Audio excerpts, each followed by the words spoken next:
Hello, everyone. Welcome to Celebrating Black Excellence. I'm your digital host, Carlton T. Clay.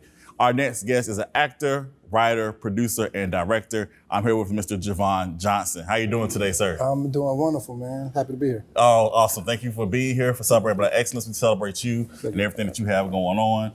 So let's get started with the beginning of your career. How did you get started with acting and production? Man, I am from Anderson, South Carolina, which is a very small community. A lot of people know it now because of the late, great Chadwick Boseman, who was all Black Panther and a lot of other iconic roles. Also, that's his birthplace, and we were really close friends. That community didn't offer much as far as aspiring artists. Young Black boys didn't really talk about being on TV, Right. Acting and performing or spoken word or anything. We talked about playing collegiate football or collegiate sports or going into the industrial or textile industry. That was pretty much the culture there. So I didn't grow up in a community where I was nurtured to do this. I felt like I was called to do it. I felt like I was called to do it.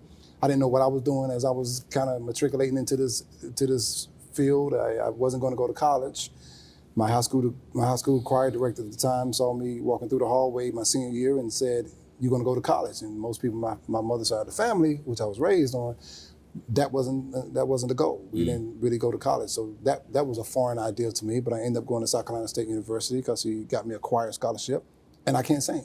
So a lot of the things when I look back on it, it's like the pieces, logically didn't make sense, but I was being set on a path, and for the most part, I was at South Carolina State University in the music department, but I saw this big theater building, the Henderson Davis Theater, every day, and I was like, I got to go in there.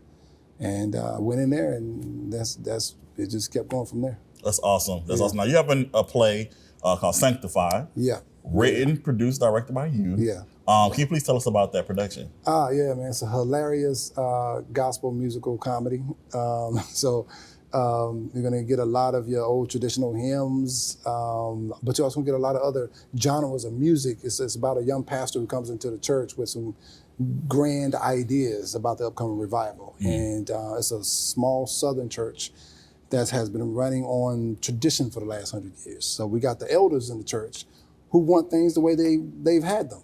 And you got a young pastor saying, well, we got 5 people coming to church every Sunday. We need a shift. And it's like, how do we find our way to accept the new versus what is the old, and holding the integrity of tradition versus how do we evolve? And therein lies the conflict in the story with the young pastor bumping heads with a lot of the older folks about what should happen at this upcoming revival. Now, what made you write and produce this play? It's inspired by my church, my small family Southern church, where because I travel so much, it's hard to see things when you're in it all the time. But because I travel so much, I could see every time I come home and go to the church, I say things are different.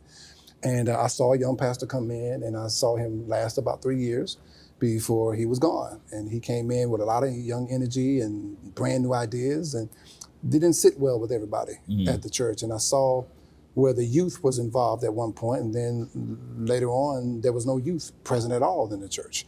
So there was certain people that had a voice, after a while, no longer had a voice. So I said, there's something happening here that we need to pay attention to. And I think it is a call for change. It's a call for how do you keep people engaged? How do you, traditional hymns are great, but sometimes their contemporary sound speaks more to people sometimes. And it's like, how do you stay open without the politics of it all, so that we keep people in the church, all generations. Yeah.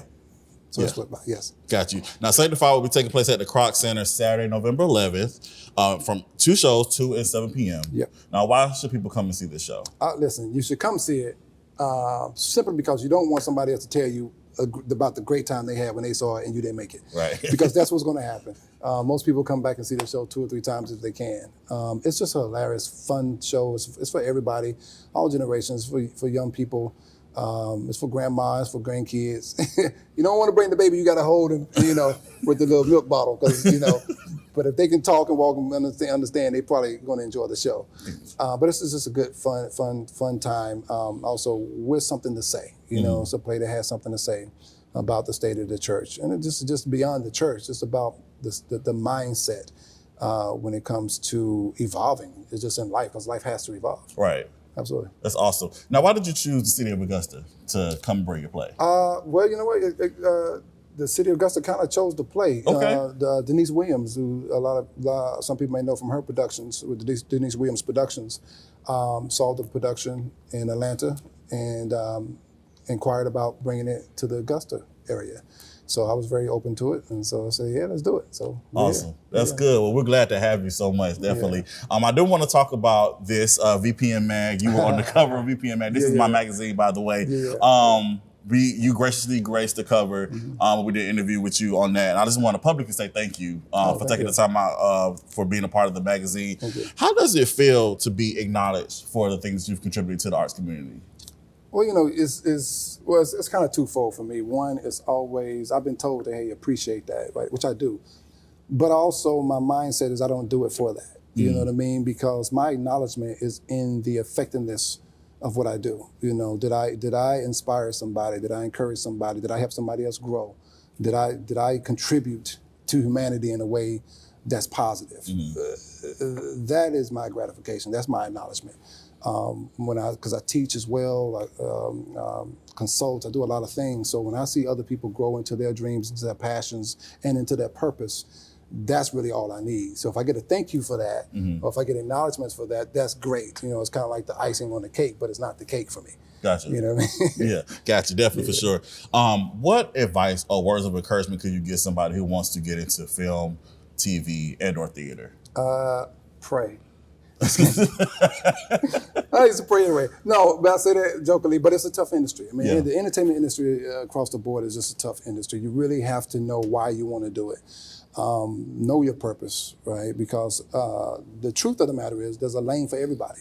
You know, you don't all have to be Oscar caliber people. You know what I mean? Some people just could be good storytellers, or some people just want to be famous. Some people just want to be seen. So there's nothing wrong with any of those things. You just have to know what are you going into this industry for, so that you can then make every decision that leads you to get into that. And part of that decision is learning the business, learning how to deal with, and a lot of people are artists, so much so that they're artists that they don't understand the business, and they get caught up and fall through some loopholes and things like that and find themselves in bad situations. So it's about educating yourself once you know where you want to go in this, because there's a lot of lanes. Right. You know what I mean? So you got to pick one and say, that's where I'm headed, and this is where I need to educate myself to get to this point, and these are the moves I need to make to get there. And one thing I would say in this business is, please don't be a desperate person chasing opportunities, because that will guarantee you that you will get preyed upon and used. And a lot of people don't realize that until it's too late. Gotcha. Good advice. Definitely thank you for that. Now, if people want to follow you and follow your journey, how can they do so? They can follow me on all social media at I am Javon Johnson. Post most of everything that I'm working on. It gets posted. And my website, javonjohnson.com. Awesome. Yeah. Well, thank you, Javon, for being here. We definitely appreciate you. We celebrate you here I appreciate that. on Celebrating Black Excellence. So thank you so much. Absolutely. No problem. All right, everyone. I am Carlton T. Clay, and this is Celebrating Black Excellence, where we celebrate Black excellence every day. Have a good one.